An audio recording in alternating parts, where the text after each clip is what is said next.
Well, good morning.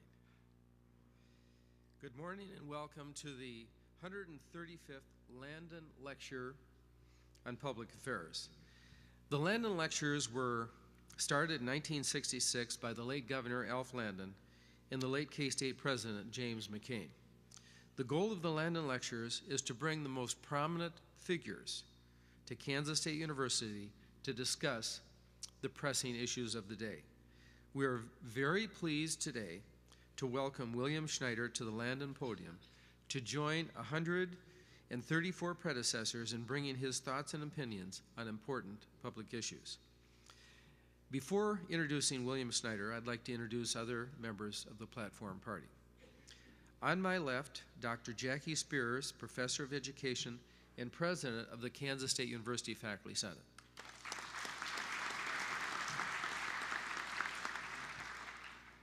Next to her, a senior, Haley Urkovich, a senior in finance, and our student body president. On my right, Edward Seaton, chairman of the Landon Patrons and editor-in-chief and publisher of our outstanding paper, the Manhattan Mercury. Next to him, Dr. Charles Reagan, associate to the president and chairman of the Landon Lecture series. Well, ladies and gentlemen, I'm very happy today to introduce William Schneider, the senior political analyst for CNN. He is one of the country's leading political commentators, and I know that you saw him many times during the coverage of the 2004 presidential election. He has a deep understanding of the American political scene, the players, the motivations, and the campaign techniques in presidential elections. He is currently a resident fellow at the American Enterprise Institute in Washington, D.C. He has taught at Harvard University's Department of Government. He has held an International Affairs Fellowship from the Council on Foreign Relations. He is also a contributing editor to the Los Angeles Times, the National Journal, and the Atlantic Monthly. He has received very, very high praise from his peers. The Washington Times, for example, called Bill Schneider the nation's election meister. And the Boston Globe called him the Aristotle of American politics. Mr. Schneider received a bachelor's degree from Brandeis University and a PhD in political science from Harvard. Well, we're very pleased to have with us this morning Bill Schneider to hear his analyses and insights into the presidential election. Please help me welcome Mr. William Schneider to the Landon podium.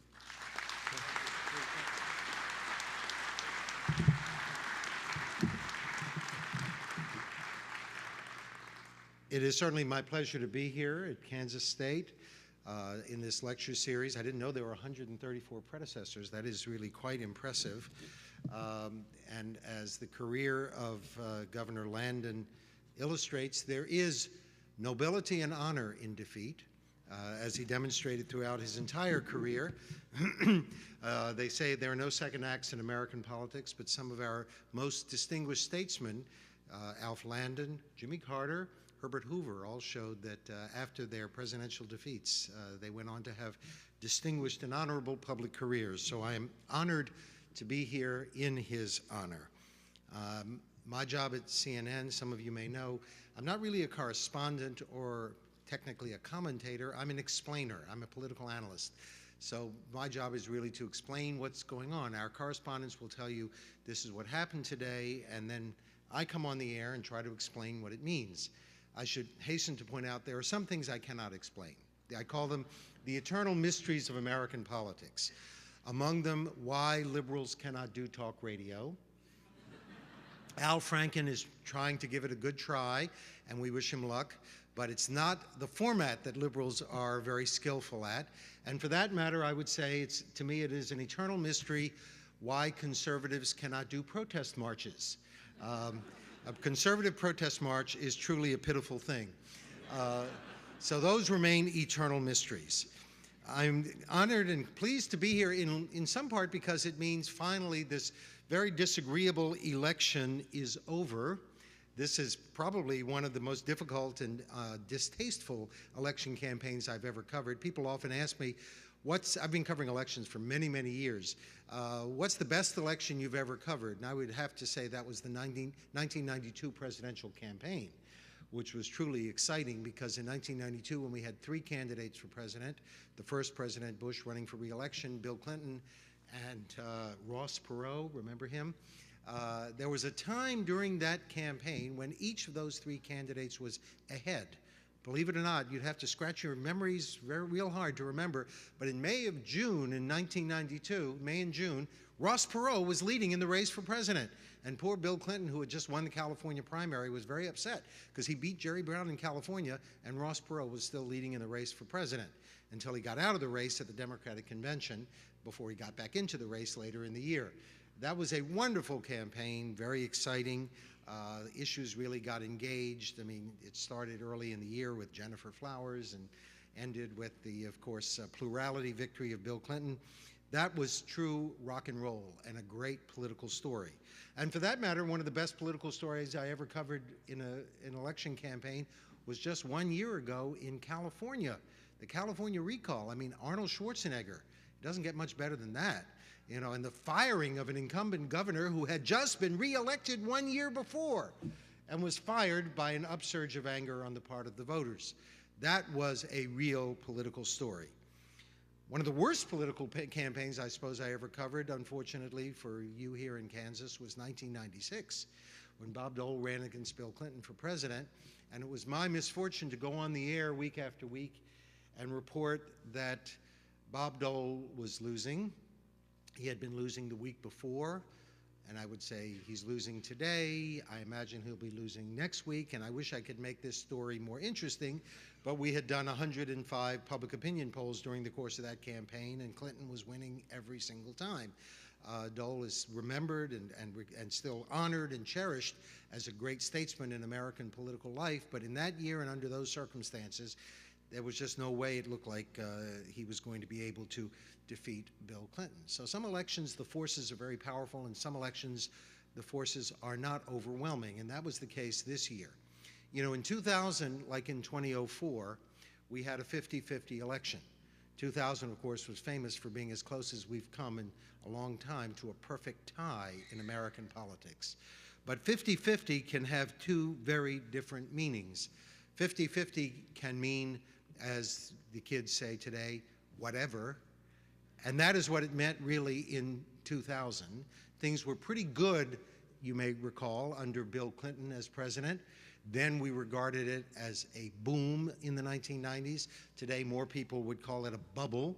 Nevertheless, people were making a lot of money, and they were pretty happy with the way things were under Bill Clinton. No one threatened us, the Cold War was over, and times looked pretty good. So they thought maybe we should just keep the Democrats in office because they'd done a pretty good job. On the other hand, Bill Clinton had a lot of problems as president, and a lot of voters thought it might be time for a change. So they were right on the line. They sort of wanted a change, but they sort of wanted to keep things going the way they were under the Democrats. And so a lot of voters looked at the choice that year, Bush and Gore, and they said, Bush, Gore, Gore, Bush, whatever. I could go either way. And for week after week, the polls were showing Bush a little bit ahead or Gore a little bit ahead, and it would shift back and forth because a lot of voters said it didn't make much difference who won. That was a 50-50 election where the real meaning of the choice was whatever. We could live with either outcome. It was like if we were to do a poll and ask people, which would you prefer, chocolate cake or apple pie? The answer you would get would probably be 50-50. Because people would say, I don't know, chocolate cake, apple pie, whatever. That's the way they felt in 2000 until the day after the election, when suddenly millions of voters who didn't much care whether Bush or Gore won, suddenly when it became a sporting event that went into overtime, suddenly people cared desperately that the right candidate won. And we saw a sudden upsurge in interest in the election when it went into a Florida recount. And people were suddenly desperately interested that the right guy get elected. And there was much more interest in that election after Election Day than before Election Day.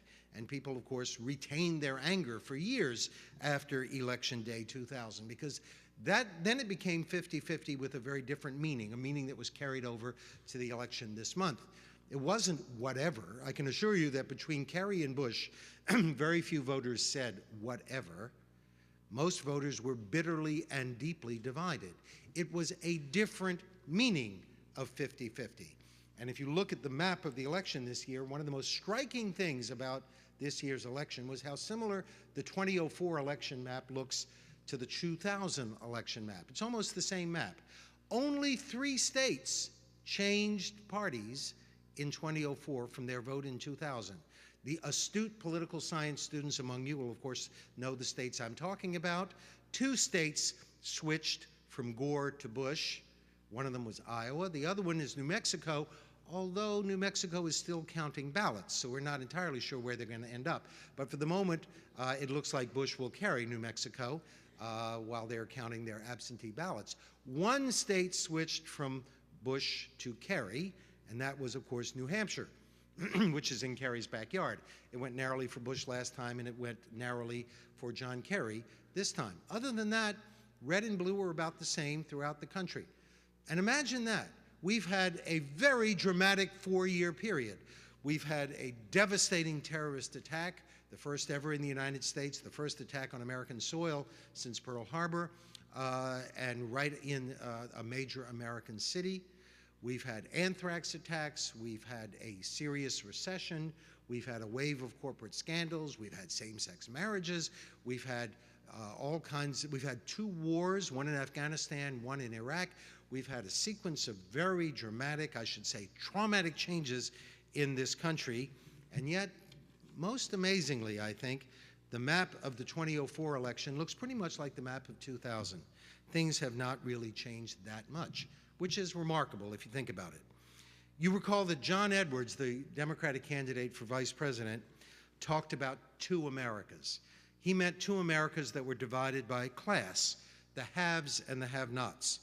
The truth is, he told the Democratic Convention in Boston in July, we still live in 2 Americas, one for people who have lived the American dream and don't have to worry, and another for Americans who work hard and still have to struggle to make ends meet.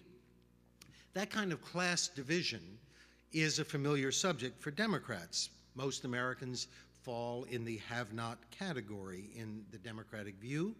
In his famous keynote speech at the 1984 Democratic Convention, New York Governor Mario Cuomo said of the Republicans, their policies divide the nation into the lucky and the left out, into the royalty and the rabble. Republicans constantly accuse Democrats who use this rhetoric of stirring up class warfare and dividing the country. But I'm here to tell you that the division that dominates American politics right now is not social class or education or income, it's culture. Red and blue does not mean haves versus have-nots. If it did, the Democrats would be in better shape because there are a lot more have-nots than there are haves. And that's the division that works for Democrats. But that division does not dominate American politics. Red versus blue means liberals versus conservatives. It's culture. And certainly our polls show that more people call themselves conservatives than liberals. So that's a division that Democrats are quick to denounce. The keynote speaker at the Democratic Convention, Barack Obama, said, there is not a liberal America and a conservative America. There's only the United States of America. Republicans demonize Democrats by calling them a liberal party. Democrats demonize Republicans by calling them the party of the rich. And what's interesting is these 2 divisions cut across each other. The Democratic Party includes rich and poor, and so does the Republican Party. There are limousine liberals who nest along the 2 coasts of the country in very high property value areas. And there are country club conservatives who vote very strongly Republican, both rich. There are still lunch bucket liberals, working class voters who vote for the Democrats because they think the Democrats will protect them economically. And there are a lot of populist conservatives, many of them churchgoers, who vote Republican even though they're not particularly affluent because they believe the Republican Party will protect their values. And they are less affluent voters. Both party coalitions cut right across class lines, much more than they have in many decades. An astute political observer, possibly the most astute in American politics, Bill Clinton, acknowledges that today's politics has a lot more to do with values than with class. And at the core of that value split in America, we have a very, very ancient cultural conflict. In fact, I would describe it as a cultural civil war, the Civil War of the 1960s, which is now nearly 50 years old.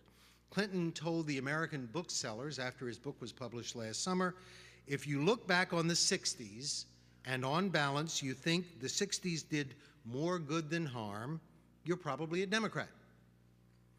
If you think that the 60s did more harm than good, you're probably a Republican. And that's about as concise a definition as I can give you of what the two parties stand for. It's a split between two figures who came of age in the 60s. Bill Clinton, who clearly sees more good than harm in the 60s, and George W. Bush, who is of the same generation, the same baby boom generation, but who sees more harm than good in the culture clashes of the 1960s. That continues to define American politics. I describe it as a cultural civil war, and it's a cultural civil war we have never gotten over in American politics. In some ways, like the real Civil War of the 1860s that dominated American politics for a generation thereafter, right up until the turn of the 20th century. Then it was North versus South. Now it's liberal versus conservative. Eventually, the parties around the turn of the 20th century found out that they couldn't keep waving the bloody shirt and winning elections by reviving bitter, hateful memories of the Civil War, the real Civil War.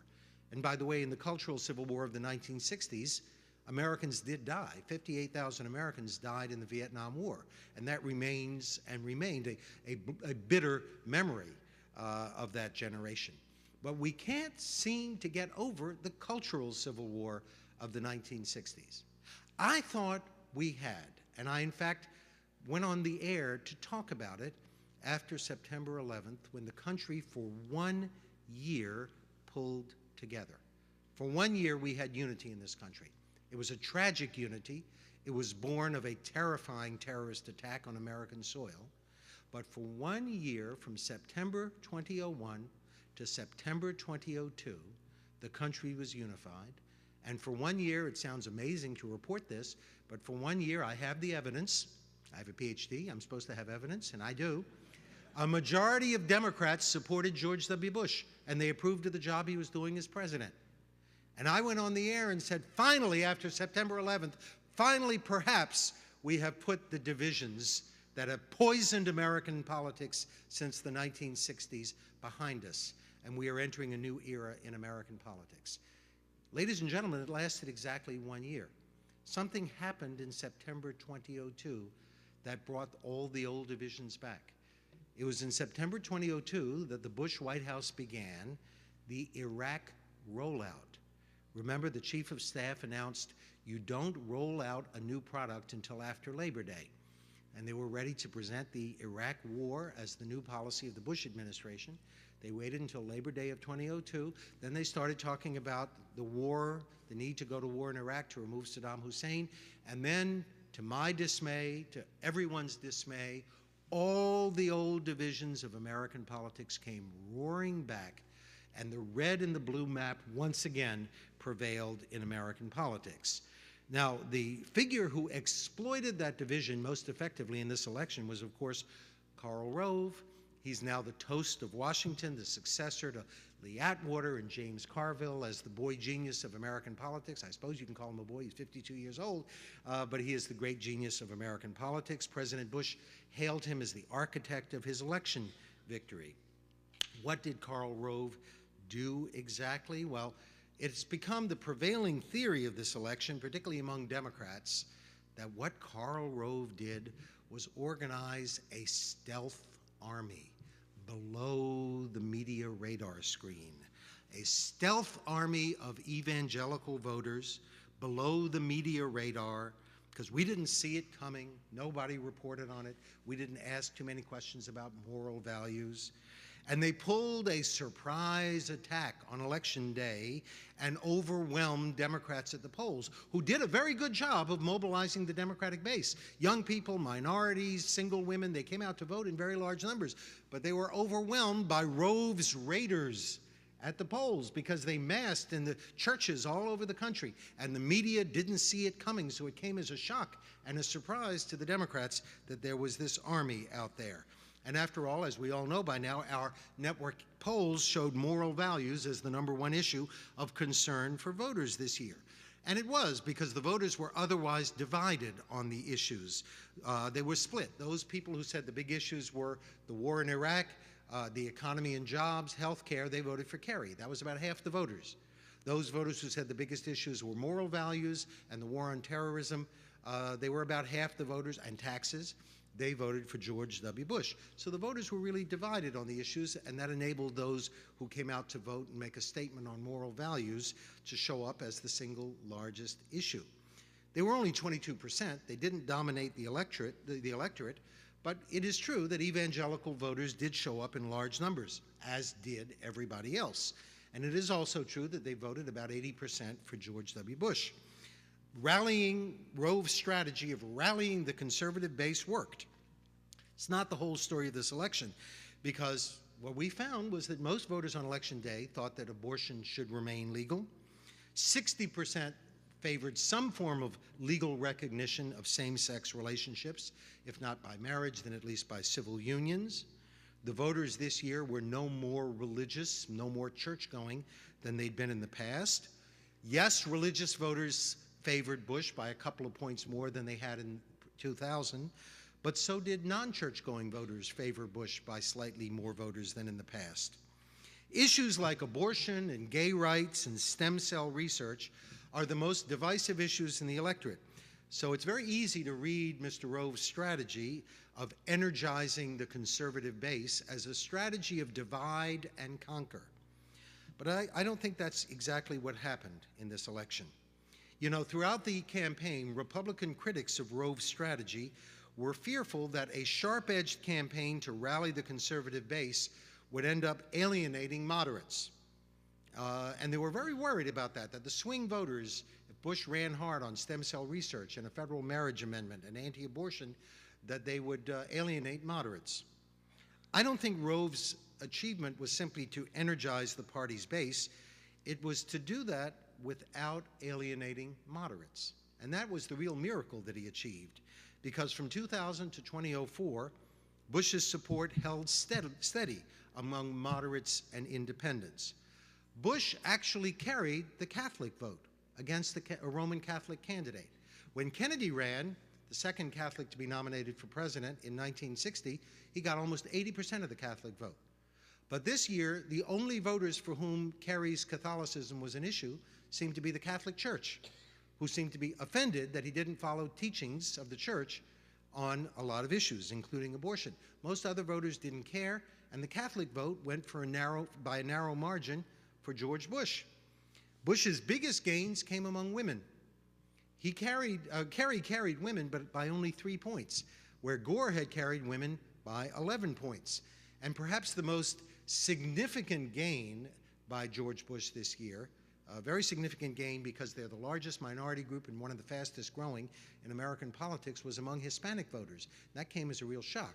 Bush carried 44% of the Hispanic vote across the country. No Republican presidential candidate, including Ronald Reagan, has ever done that well among Hispanic voters. In fact, he got almost 60% of the Mexican-American vote in Texas, his home state.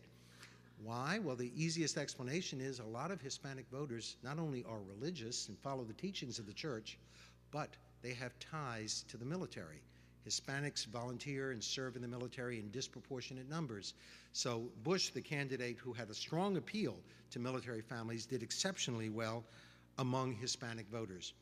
And that suggests that he had something going for him besides religion and conservative values, and that was that he was a strong leader and he had a clear stand on the issues. For 8 months, the Bush campaign kept up a relentless attack on John Kerry as a flip-flopper. It goes all the way back to March the 3rd, the day after Super Tuesday, when Bush went before a Republican audience and said, "Senator Kerry has been in Washington long enough to take both sides on just about every issue." And it ended at midnight on November 1st, the Monday night before the election, when Bush came home to Texas, and at a rally in Dallas, he said, he denounced Kerry's vote against funding the troops in Iraq, and he said, then when he cast that vote, he entered the Flip-Flop Hall of Fame when he said, "I actually voted for the $87 billion before I voted against it." And the voters got the message. On Election Day, most voters describe John Kerry not as a man who said what he believes, but as a man who said what he thinks most people want to hear. I think the problem was Kerry never had a coherent narrative message, a theme for his campaign. Bush got there first, or Karl Rove, or both of them, and portrayed him for 8 solid months, relentlessly, mercilessly, as a flip-flopper, as a man who was wavering and inconsistent. And that prevented Kerry from getting across the message that he needed to get across to win this election. What was the message that Kerry tried to win on that could have won this election? You know, my job at CNN, I like to portray, is as an explainer, as someone whose job is to understand the times. When he was Prime Minister of Britain, a great statesman, Benjamin Disraeli, once received a message, a note, from an Oxford University undergraduate who wrote the great Prime Minister and said, "Prime Minister, I am considering a career in public life. What is it that I must know to make a career in public life?" And Disraeli said, "Young man," he wrote him back in longhand, the note is preserved at the Disraeli home in London. He said, "Young man, there are only 2 things you must know to pursue a career in public life. You must know yourself, and you must know the times." Now, we have an entire journalistic industry which sees as its mission explaining who the candidates are, what they eat for breakfast, how they brought up. We know a lot about John Kerry. We know a lot about George W. Bush, his religious values, etc. My job is a little bit different. My job is to try to understand the times, which is crucial in politics because the times can change in a week.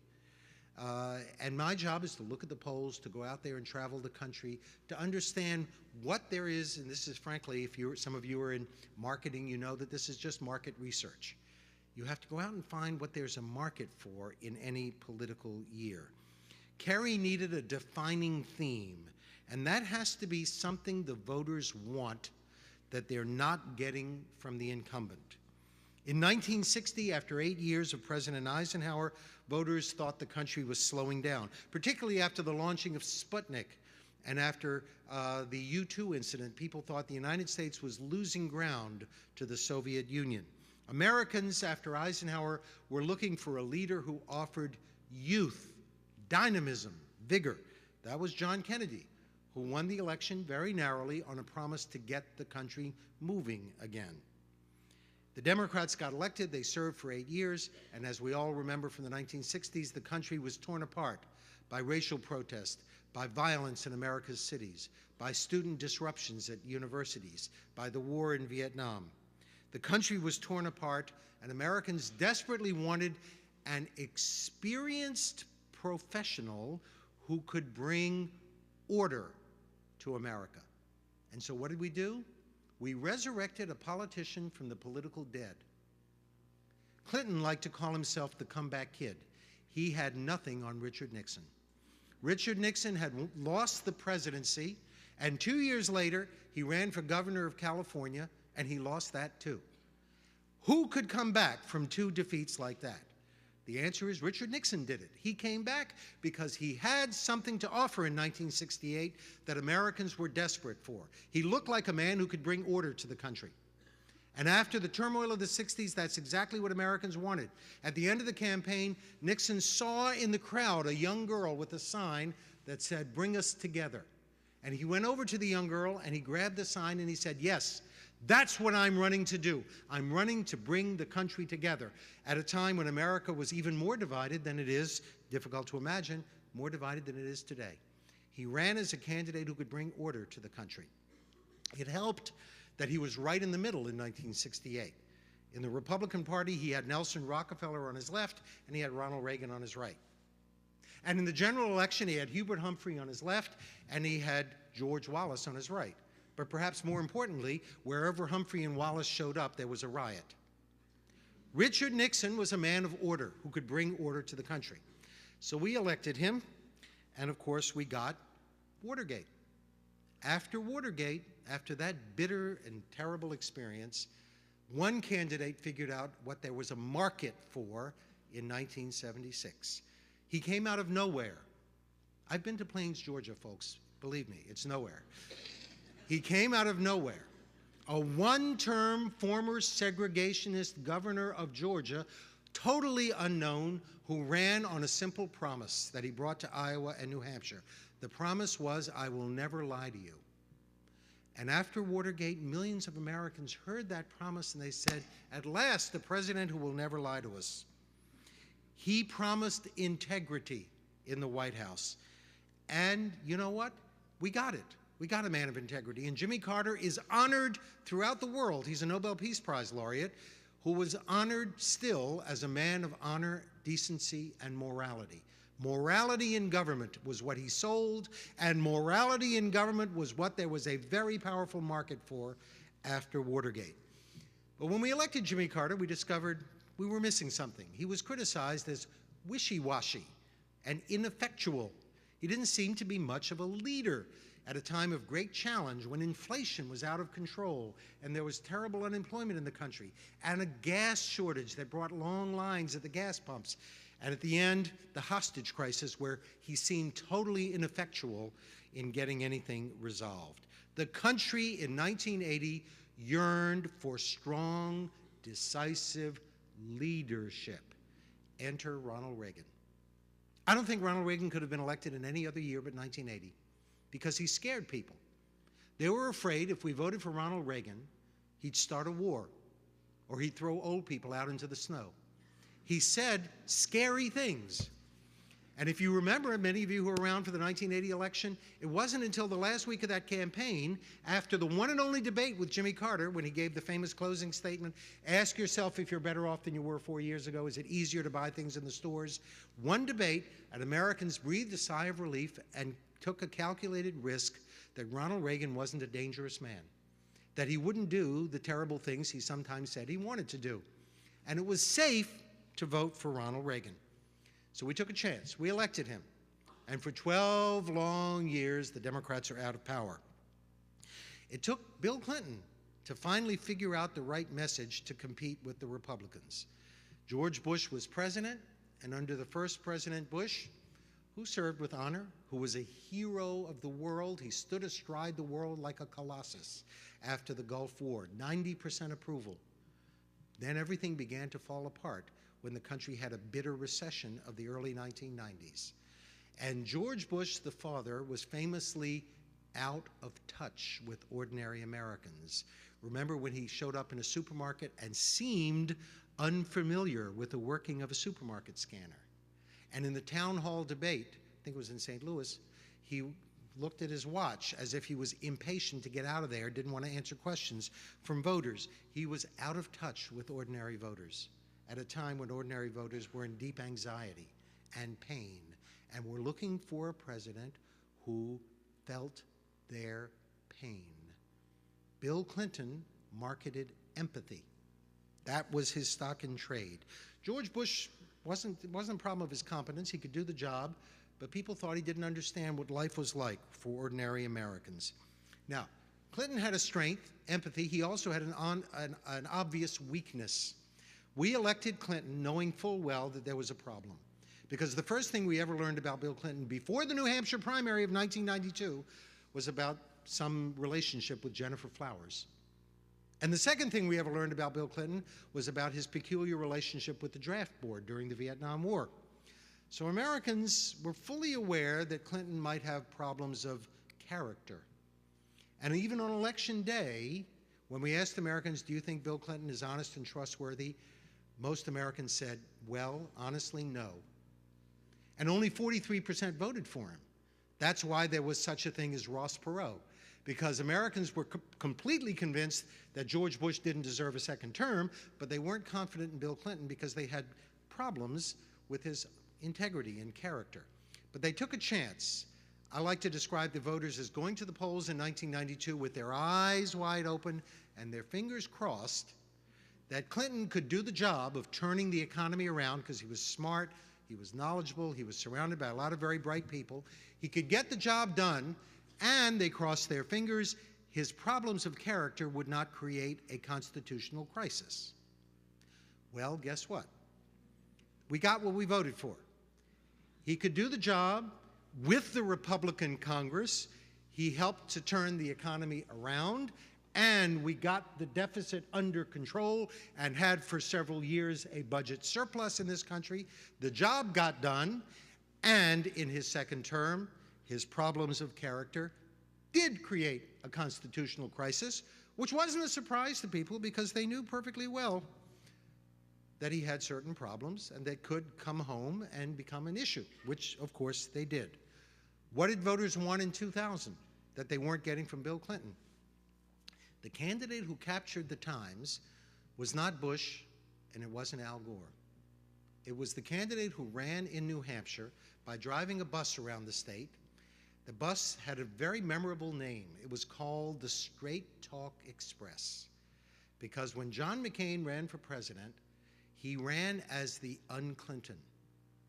The one thing people were not getting from Bill Clinton was straight talk. When I would go around the country in 2000 and ask voters what they thought of President Clinton, they would usually say, well, he's a bit of a rascal, but you know, he feels your pain, he connects with you, I can listen to him for hours. And I would ask them, what has Bill Clinton ever said that you find memorable as president? And they would sit in silence, and then they'd start to giggle, and someone would say, I did not have sexual relations with that woman. And I'd say, is there anything else Bill Clinton ever said as president that you find memorable? I didn't inhale. Anything else? And they'd think for a minute, and someone would say, it depends on what the meaning of is. Those are all the opposite of straight talk. Not only that, McCain was a war hero. Clinton is still regarded by many Americans as a draft dodger. And McCain attacked the power of big money in politics. Clinton broke all records to date in bringing big money into American politics. So McCain was the hero. His problem was he couldn't find a party that would nominate him because he insulted conservatives. He said the Republican Party cannot win as a conservative party. It has to turn itself into a reform party. And conservatives listened to that and said, we have fought and suffered and sacrificed for decades to win control of the Republican Party. We're not turning it over to you. So the result is McCain could have easily been elected. Instead, there was a choice between Bush and Gore, and as I've said, most voters didn't see a big difference. Eventually, they did see something in George Bush that they thought was valuable. They saw good character, which was the brand name Bush. Bush meant good character because his father was always regarded and honored as a man of character and decency, and they saw that in the governor of Texas. Not only that, but they saw a guy in George W. Bush who was remote from the evil, mean-spirited politics of Washington. He wasn't part of Newt Gingrich's contract with America. He had nothing to do with impeachment, and he had governed Texas with Democratic coalitions. So they thought, this is a guy who can fulfill the promise that George Bush made in the 2000 election. Remember when George Bush ran for president? He said, I'm running to be a uniter and not a divider. And after Bill Clinton, that's what Americans wanted. I submit to you that as president, the country is much more divided than it's been in decades. He took a divided country under Bill Clinton, and after the Iraq War brought out all the old divisions, the country is more divided than ever. What were Americans looking for this year? They were looking for a candidate who could fulfill the promise that Kerry made in 2000, that Bush made in 2000, that Bush made and did not deliver, to be a uniter and not a divider. That's how Kerry could win, to run as a uniter. And he promised all the time, I will be a president who unites our country, he said in rally after rally. He knew that that's what voters wanted. That's what there was a market for this year. But Bush and Rove had gotten to him first. It is difficult for people, for voters to see you as a uniter if they see you as wavering and inconsistent. That was the image that Karl Rove worked hard to create, and he did it in full view of the media radar screen. It wasn't an evangelical army. It was to portray Kerry as wavering and inconsistent, which immediately undermined any effort he might make to present himself as someone who could unite the country. There are some candidates out there who could unite this bitter partisan culture. John McCain, who got reelected with almost 80% of the vote this month in Arizona, still regarded as a heroic figure and a uniter. I can think of another one. Early on this year, I said the way Kerry can win this election is to find his inner Arnold. Arnold Schwarzenegger has emerged in a very strongly Democratic state, California, and has been a remarkably successful governor. On November 2nd, when Californians were voting 54% for John Kerry, we asked the voters of California, what do you think of Arnold Schwarzenegger? 69% of California voters, the same ones who were voting for John Kerry, 69% approved of the job Arnold Schwarzenegger is doing as governor. Problem is, of course, at the moment he can't run for governor, although, as you probably know, there is an Amend for Arnold movement going on right now, starting in California. Schwarzenegger, he could be the great uniter of American politics. At the moment, he's ineligible. Rudy Giuliani, maybe, but he's not much of a team player. Colin Powell could unify the country, but he's shown he's not really interested in politics. Any of them could be elected in a moment. Interestingly, they're all Republicans. Isn't that interesting? The great uniters in American politics. There is a theory, which I'll just leave you with, that in 2008, we could have a very interesting election. The first election since 1952 in which there is no incumbent president or vice president on the ballot. If the incumbent president can't run, like Reagan, the vice president usually runs. Bush, Clinton, Gore. This could be the first time since 1952 in which there is no incumbent president or vice president on the ballot because Dick Cheney is not expected to run for president. So it could be wide open in both political parties unless, and this is all the gossip in Washington, unless Dick Cheney decides that his age or his health do not permit him to serve out his term as vice president, in which case, if he leaves the ticket, George Bush will be able to name a new vice president who then has to be confirmed by a majority vote of the House and Senate. He will then have the opportunity to name his designated successor, who would then be the Republican nominee. And I can tell you that in Washington, there are lots of names being floated around who will replace Cheney as vice president and be the Republican candidate in 2008. And at the top of the list is a man who, though he disagrees with Bush on many issues, is acceptable to conservatives. He's anti-abortion. He calls himself a conservative, who would be the great unifier of American politics, who campaigned loyally for George Bush this year and gave a dramatic speech at the Republican convention. So many, many people are saying if Bush is smart, he'll designate John McCain as his vice president. And then he would sew up the nomination for 2008, and the country could at last find a unifying figure who could heal the bitter divisions that were created in this country in the 1960s and made worse by Bill Clinton and George W. Bush. Thank you very much.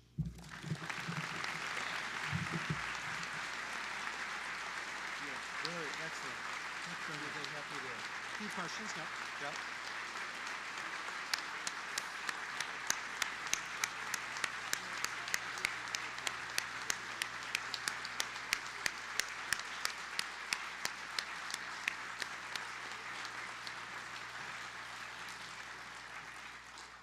Well, Bill, thank you very much for a very wonderful presentation.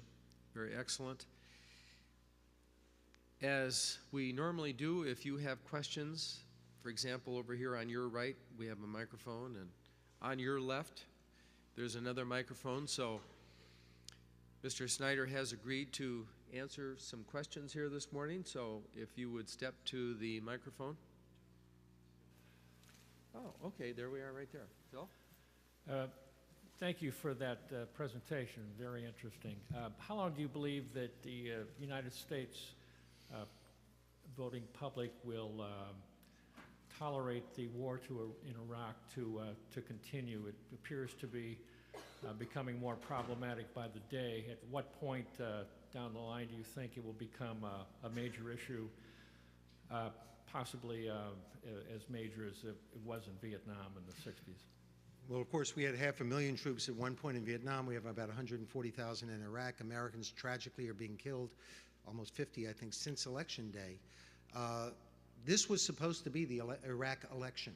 Howard Dean expected it to be the Iraq election. There is a very powerful anti-war movement out there in the country, very similar to the anti-Vietnam War movement. The mystery of this election was Iraq was not the dominant issue. And that was in large part because while Kerry attempted to maximize his differences with Bush on Iraq, wrong war, wrong time, wrong place, I have a plan to get us out of there.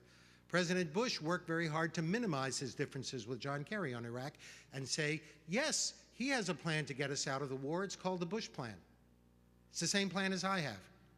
And if he talks about building a coalition, he voted against the Gulf War in 1991. So what kind of coalition does he want? So Bush clearly and rather cleverly blunted the differences with Kerry on Iraq, and it turned out to be not the overriding issue in this election. I don't think this election was dominated by the Iraq War, and I don't think it was really a mandate. I think Americans reelected President Bush not because of his policies in Iraq. On Election Day, when we interviewed voters, there was a great deal of dissatisfaction with the way things are going in Iraq. And most Americans told us, even while voting for Bush, they do not think the Iraq War has made the United States safer. He was reelected in spite of serious public reservations about the Iraq War. The mandate, if anything, is two things: stabilize the situation in Iraq so they don't threaten the United States. That's the priority number one. And number two, get out of there as quickly as we can and turn it over, if possible, to an international force. That mandate is clear, and time is running out. There's an election in January, which the Bush administration insists will go through. There's got to be some indication of progress in Iraq, that Americans stop being killed and captured and kidnapped, that the situation is becoming more stable, or President Bush could tragically suffer the fate of Lyndon Johnson in Vietnam. If the situation gets worse, and it seems we're in a quagmire, that was the issue that destroyed Lyndon Johnson's second term, despite a distinguished domestic record. You know, there was such a thing as a second-term curse in this country. Second terms are never terribly successful, whether it's Iran-Contra or Vietnam or Watergate or Monica. And that, of course, you know, is the single looming threat to President Bush in his second term is Iraq. We know that, and I can assure you he knows that. Please. Over here. As we saw in '92, third-party candidates can have a large effect on the presidential election. What do you think about initiatives being taken both at federal and state levels to sort of stymie third-party efforts to get their message out? You don't have to do that. Our system is a system that ruthlessly suppresses third parties. Political scientists understand this. We have a system where it's irrational to vote for a third party. If you vote for Ralph Nader, you're helping the candidate you like least, which is presumably George Bush, because you're taking votes away from the Democrats and helping Bush get elected. So in our system, in the end, third-party votes usually get squeezed and go down because you're helping the candidate you least want to see win. Those are the rules. That's the way our system is organized, and it's one of the key reasons for the stability of the American political system. And if we had a parliamentary system, we'd have 30 political parties. The Republicans would be at least 5, and the Democrats would probably be 10 parties. But they have to stick together to win elections because of our rules. So the result is third parties have succeeded really only once in American history, in 1860 when the Republicans got elected, and that's because both major parties split. There were four parties running for president in 1860, and Lincoln won with 39% of the vote. Third parties otherwise don't succeed. The rules, you don't need initiatives and referendums to suppress them. The rules do a pretty good job of doing that right now. And that, of course, bothers a lot of Americans who think there should be greater choice. One of them is Ralph Nader. Ralph Nader got 1/3 of 1% of the vote this time, whereas he got over 2% last time. That's the way the system works because that's the way the system was designed to work. Over here. Hi, thanks for coming to see us. I have a couple questions, 2 parts.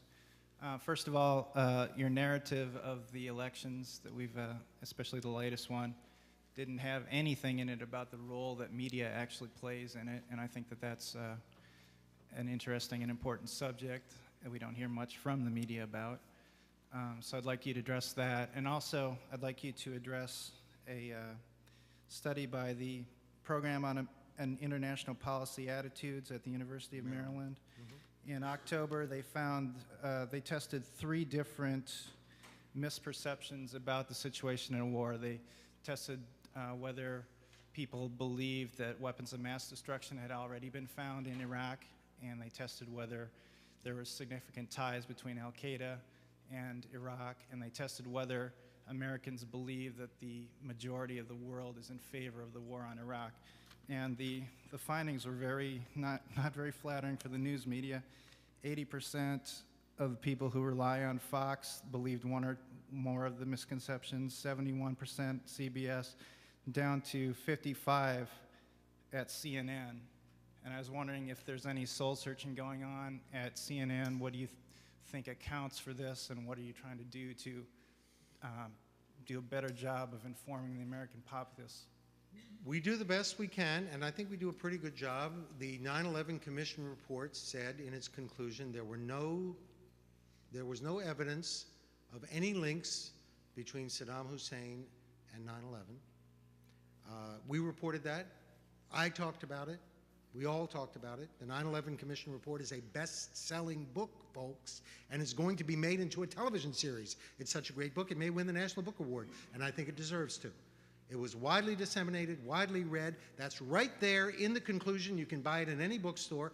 We presented the conclusions. We presented all of the hearings live of the investigating committee. We brought their findings to the attention of the American public.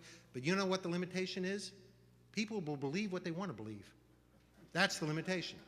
So we found there are an awful lot of people out there who want to believe, sometimes guided by people like the Vice President, that there were links between Saddam Hussein and 9/11. We just don't know about it, but there were links here and there, and they trust those individuals and they believe what they want to believe. We cannot force them to believe things, even if we present the evidence, if they get the information or some argument from a trusted source. The role of the media in this election, you know, we try to bring the evidence to people. What we're finding is, of course, people will turn more and more to partisan sources of information, whether it's radio talk shows or television commentators who have a point of view, or among liberals on blogs on the internet that don't just present information, but they present information filtered through a point of view. That has become more and more the case in America. Fewer people read newspapers, alas. Fewer people watch network television news, alas. And the result is they're getting their news, younger people from The Daily Show, a lot of older people from talk shows. They get the news from people that have a sympathetic point of view, which means they're often getting news with a slant, news with an interpretation. That's become more prevalent in this country, and people can choose to get their information from whatever source they want. There's nothing we can prevent, no way we can prevent them from doing that. We're going to continue to do our job, which is to present the facts as we get them.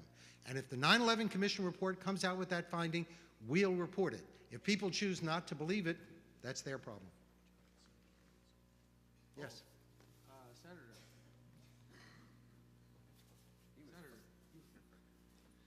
I want to thank you for coming. Your remarks have been incredibly and interesting to me personally. Thank you. 2 things. One is, why did the media ignore that ultra-conservative movement that was Mr. Rove's #1? That was his base. He was calling it his base. And 2, you haven't mentioned anything about Hillary as being a player in the election. And we need to hear a little bit about that. Okay. Well, I think if there was a shortcoming of the media, certainly the national news media, an awful lot happens in this country that they're not aware of.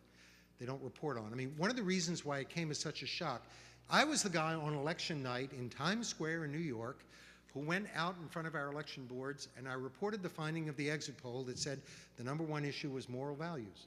And all of a sudden, lights went on all over America. How did this happen? Why did we not know about this? And as I say, liberals believed there was this stealth army being created. Well, one of the reasons we didn't know about it is nobody ever thought to put the question about moral values on a poll. They didn't ask about it, so they didn't discover it. And a lot of the press are literally out of touch with what goes on here and in many other parts of the heartland of America. For instance, Americans are a deeply religious people. I don't know very many people in the national news media who are deeply religious. I know some people go to church every week, but religion is not part of the media culture in this country. And as a result, they are constantly discovering the importance of religion in American politics. I was on the Larry King Show Sunday night before the election, and everyone was debating the Iraq War and the war on terrorism and all the big issues and how this was shaping the vote and what was going to happen. And Larry turned to me and he said, "Bill, you look at polls all the time. If you had a single question to ask Americans that would predict how they're going to vote, what would it be? Are you a man or a woman?" Well, that you could probably tell. "Are you black or white?" What would the question be? And I said, the question I would ask that would best predict the vote is very simple. How often do you go to church? That's become more and more important over the last, well, since 1980, over the last 25 years, since Ronald Reagan. Regular churchgoers of all faiths, observant Catholics, fundamentalist Protestants, even Orthodox Jews, are more and more likely to vote Republican, and non-churchgoers more and more likely to vote Democratic. That's become the single defining characteristic of American politics, much more predictive than income or education. And it's outside the purview of the national media. That's something that the media miss and that they should not miss. Hillary.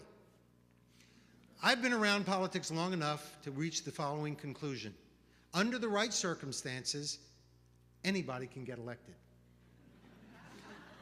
Ronald Reagan was unelectable in any year but 1980. That year was the right circumstances.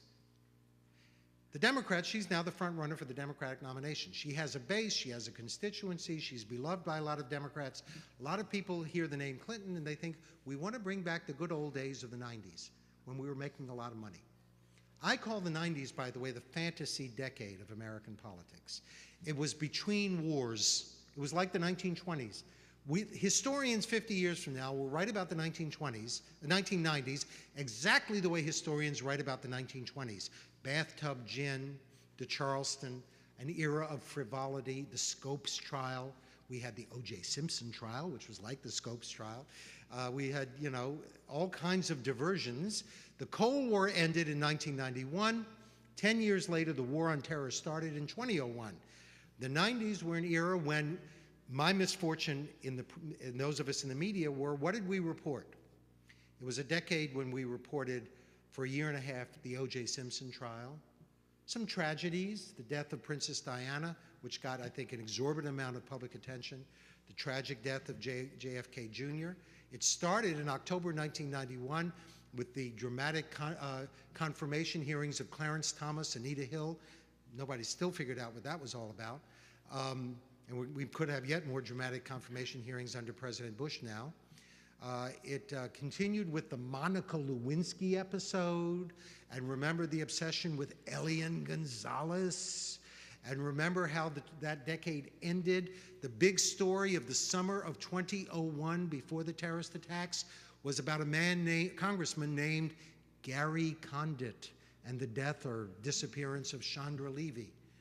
It was like the 20s. That's how it's going to be remembered, the fantasy decade, because the Cold War had ended and the War on Terror had not yet begun. Well, the Clinton era is still well remembered by a lot of people. People were making money just like they were in the 20s, hand over fist.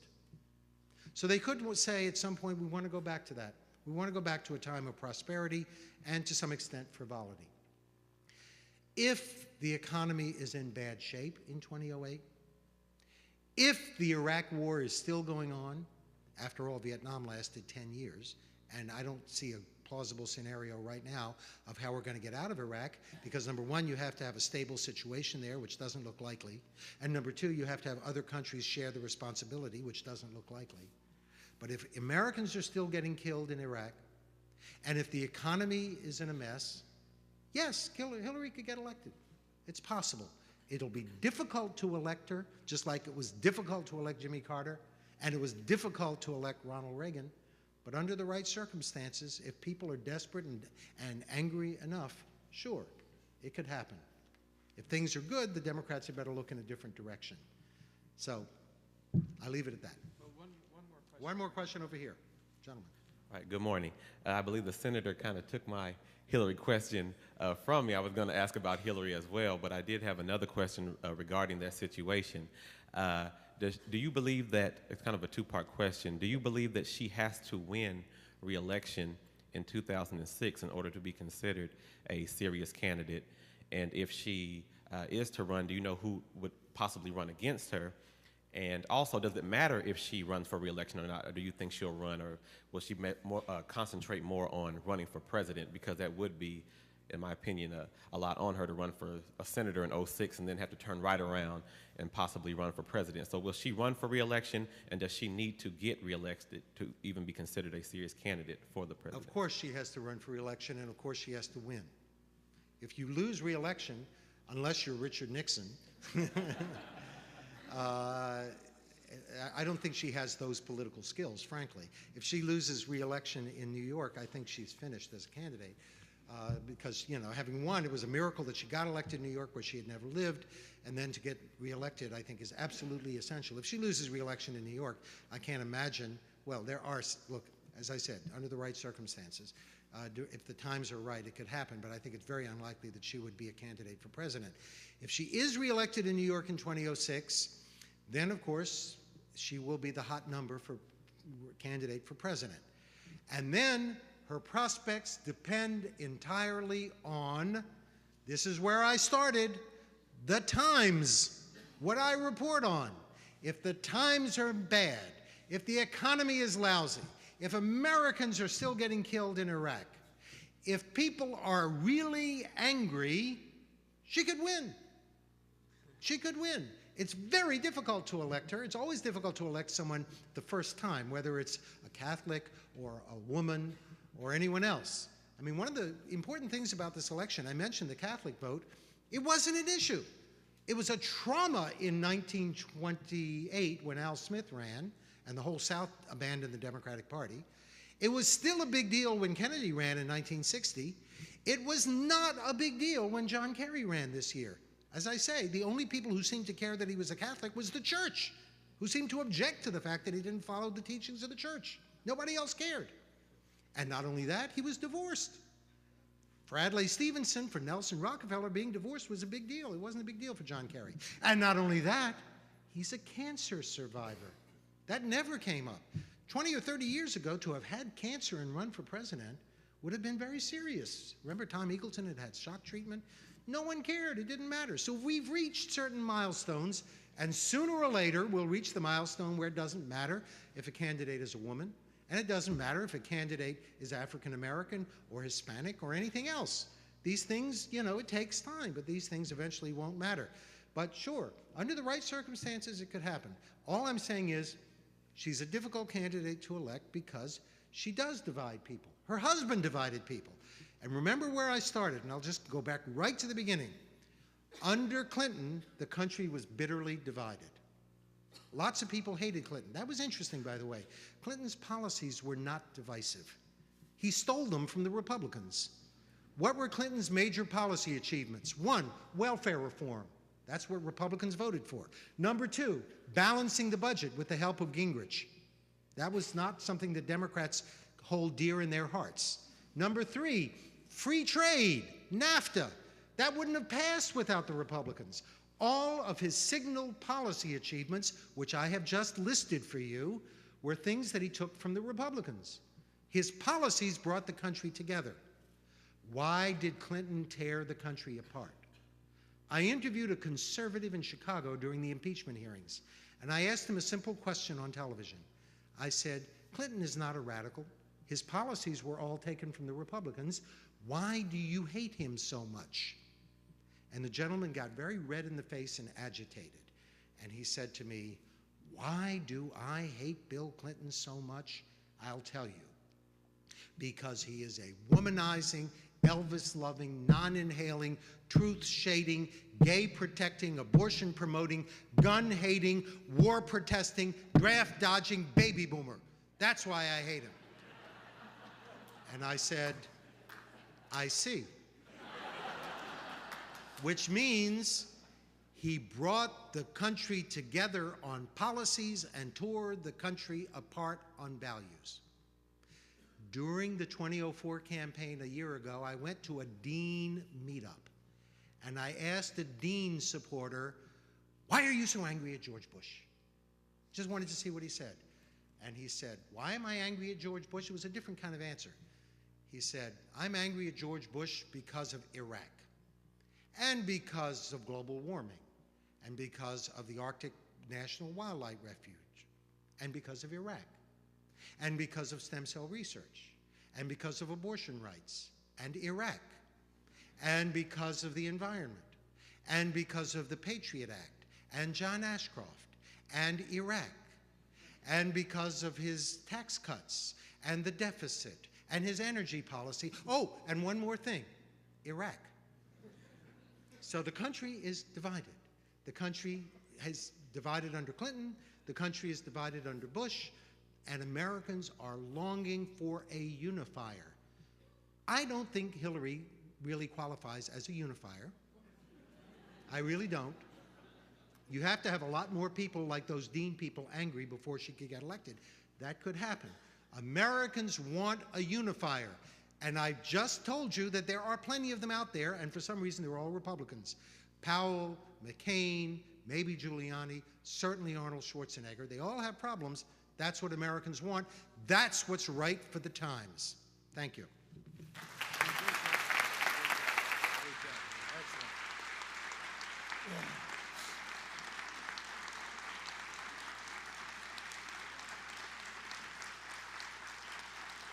Well, ladies and gentlemen, thank you very much for coming. You can see why so many people around America and the world think of Bill as one of the great political analysts of all time. Thank you very much.